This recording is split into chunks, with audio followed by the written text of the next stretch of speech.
When was the last time you visited Times Square in New York?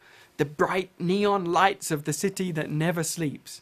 Actually, these days most of the neon has been replaced with those gigantic LCD and LED screens, but that's another story.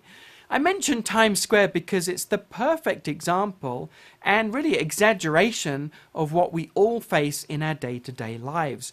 Wall-to-wall advertising, all competing for our attention.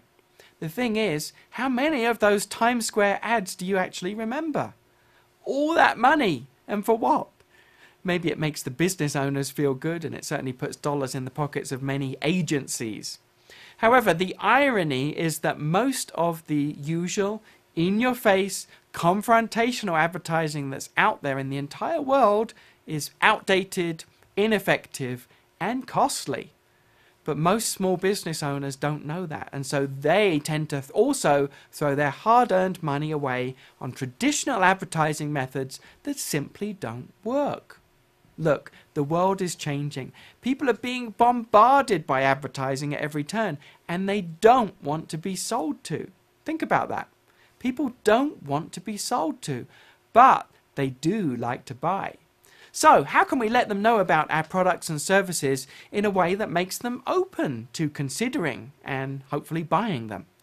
Well, we have to be different. We have to stand out from the crowd. Because if we do what everybody else does, we'll blend in with everybody else and we'll be throwing our marketing money away.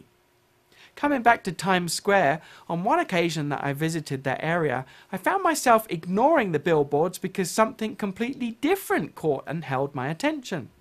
Some enterprising person had arranged for dogs to carry promotional messages in little pouches on their backs. Very cute. And it was very clever too, because they used these small dogs, unusual breeds that caught people's attention. Each dog had a handler with them, obviously, and together in 4 or 5 teams they roamed around Times Square. And passers-by, as I said, noticed these unusual dogs. They stopped in their tracks, and they usually crouched down to say hello to the dog, patting it and so on.